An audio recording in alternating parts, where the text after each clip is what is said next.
Turn it over to Sheriff Lindsey. Thank you very much. So we had a recent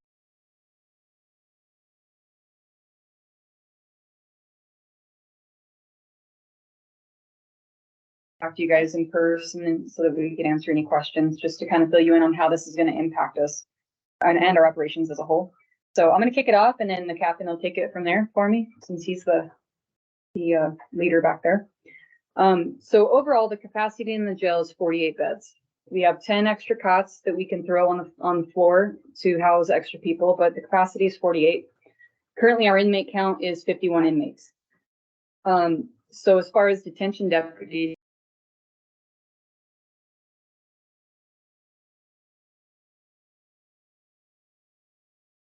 vacant positions. That's a huge hit for us.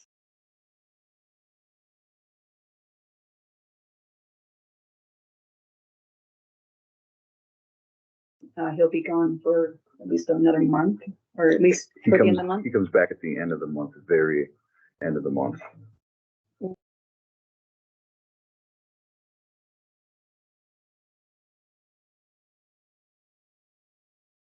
On their own. One's been working now for 6 days, and the other one's for 30 days. So she still has another couple months before we can set her free and go forth and conquer. So what that means is we have a total of 5 people left to run the facility 24/7, and that's obviously it's a big difference of 14 people. And with having 5 people remaining.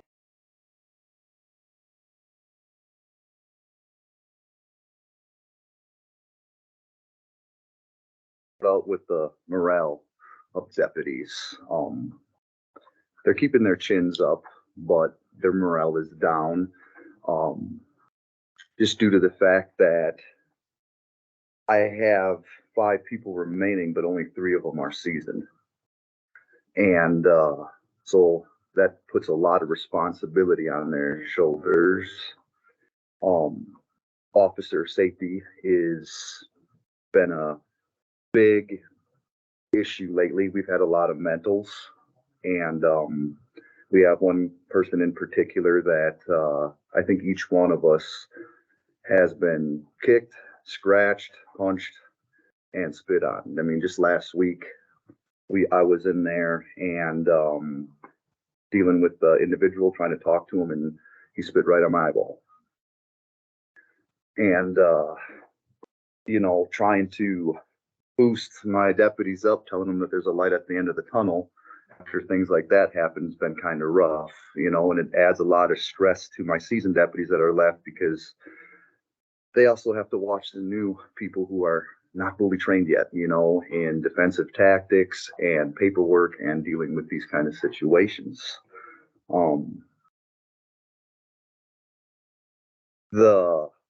Our liability, obviously, that's going to go up, with the lack of trained individuals that we have back there. And it's making it harder to train some of these new deputies because we're so shorthanded. I'm back there doing what I can as well to train some of these new ones in and boost up the morale of my seasoned deputies and teaching them how to train when I'm not there. This is going to affect, obviously, our overtime budget. We've had, even patrol has had to sit in and help us not only cover the jail to make sure that we have 2 weeks. We definitely don't want to lose our certification. Our state certification is super important. But we also had a female who just got out of the hospital yesterday, and she was in there for 6 days. I think she was in KMC since last week, Thursday. And she had fluid around her heart, liver, lungs, and gallbladder issues, and I think something to do with an ulcer. So message. Yep. And she's back in our facility as of yesterday, but that's another struggle, when we have our protective custodies that get sent to the hospital, any one of our inmates that has a medical issue, then trying to find personnel to watch them inmates, whether it's detention, patrol, or security company. And security companies, sometimes they're available and sometimes they're not. And that's more money being spent. Transports, I've had to utilize the security company since I've been back from vacation 2-3 times already just to pick up inmates from Morofino and bring the one back from KMC yesterday. Let's see. With our increase of mental holds, that's causing issues too with obviously housing. We only have so many cells to house people who don't get along or can't get along with others who are safety and security issues. Our female cell, that holds 12 inmates. We have one female cell that can hold 12 inmates. In the last couple of months, we've been up to 16 in there.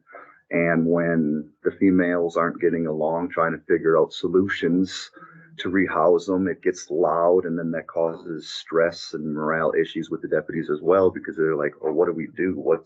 Why even be here anymore? Mm-hmm.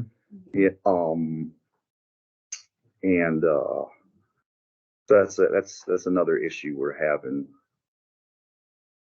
We're coming up with game plans. My corporal will be back at the end of the month, and I talked to him on the phone today as well. And we have some great ideas to help boost up the morale. Mm-hmm. And this is a great opportunity to change our culture in the jail even more to the better. But we're just going through a rough spot. Okay. It's the long-term goal. A lot of agencies will hire people just to fill a slot on the schedule, and our goal is to hire people that fit, the direction that we want to take the sheriff's office. So it might take some time to fill those slots, but we are working toward getting that accomplished. The main thing I want you both to be aware of is that having to utilize patrol in the capacity of detention, and then having to have them sit on inmates for guarding at the hospital, it's yet again going to hit our overtime budget, and it's already struggling. So we wanted to make sure that you guys were aware of that. And it's also impacting the overtime budget for the jail. And we're trying to find solutions, but there's just not many options that we can use given such a specialty job. Yeah. Now what about using other counties' facilities and things like that? Is that more cost effective, or is it less cost effective than having to go out and hire temporary help to fulfill your needs right now? Can you do something like that in the meantime so that you're not, or is that not even, is it more cost effective? It's an option. However, I'll let the captain explain it to you, because it's a little tricky. Okay. It could potentially be an option. It would cost us more, I think, due to the fact that we would have to transport them over to another facility, make sure that other facility would even want to take our inmates. Which is part of the problem. They're already full. Yeah. So trying to get them to take our inmates is not as easy as we'd like it to be. We're not the only state in Idaho that has been hit hard with short staffing. Every county jail in the state of Idaho is having a hard time keeping people. We were actually just bragging at the last sheriff's conference. We were one of the only facilities in the state of Idaho that had a full staff. Only. Oh, really? Yeah. And Yep. but then you also have issues with being in compliance with court dates.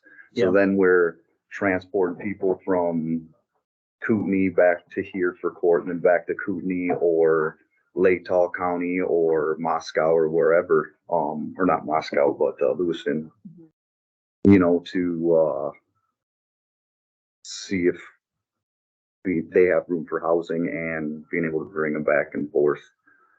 So it's definitely not out of the question. It's not out of the question, but I see, with court dates, that would think about that would be cost quite a bit. And a lot of our district court is all in person, not in Zoom. Arraignments could possibly be in Zoom, but not the district ones, or preliminary hearings, things of that nature. We do have an applicant that we're looking at as we speak that looks very promising. Then again, it'll be like 3 months or so, maybe more, to get them actually functioning as a full-time deputy on their own. But if there's nationally, there's such a a lull in, any law enforcement interest and just trying to get applicants to apply. It's not just us, it's, nationally, it's just not a great time to be in law enforcement. So, that's definitely a struggle, but we're gonna look at other options to see what we can use to get it out there and Yeah. see if we can get people to have an interest or, move to our area. So is Kootenai having overstocked, or not overstocked, but are they having problems with? So to my knowledge, Kootenai is, I think that they're understaffed and they are full their of phones, inmates. too? A lot They're of I know their IDOC jail was inmates. getting, they were wanting to do a bigger one, and I know Mhm. that hasn't gone through, and No, we just have more people in jail. yeah, We Yes. need to have a multi-county jail to where we can centralize it somewhere and have all the People just need counties to pay start for it, behaving. have it a big, There you go. yeah. My neighborhood's so quiet and I'm texting Holly, what's going on? Yeah. I'm locking the dog myself in the house. We were just talking the other day about how, when I was on the road, which seemed like forever ago, I guess because it was, we'd get like a pursuit a year and it was like the cool, we'd talk about it and we'd be like, oh, maybe that pursuit, and then I was just saying, now we get them all the time. And just that night we had one into your neighborhood and then, just two, recently. So okay. times are changing. Some of the acquaintances I have at the other facilities, even at Kootenai, they have, from what I've heard from other detention deputies, they have a lot of their patrol deputies that are signing up for shifts in the jail right now in Kootenai just to help cover. But that's about it. in a Well, nutshell. thank you for bringing it to our attention. Hope we can get it squared away. It Yeah. seems like it's happening statewide, and, Yeah, we'll do what we can okay. to ease the financial burden. And if you have any ideas, please feel free to share and I'll Okay. keep you guys updated on. All right. I'm sure you've already got it posted and Yeah. Yep. Yeah. I already had a few emails of people wondering what it's all about and. Yeah. So, it's a tough person to tolerate that you guys go through. Yeah, it takes a special person, that's for sure. sometimes it's just best to walk away. Mental, Yeah. mental toughness. Oh, yeah, that's right, yeah. All right, well, thank you, Commissioners, for your Okay, time. thank you. And if you have any Appreciate it. questions, reach out. All right, sounds good. We'll Thank adjourn you. this meeting.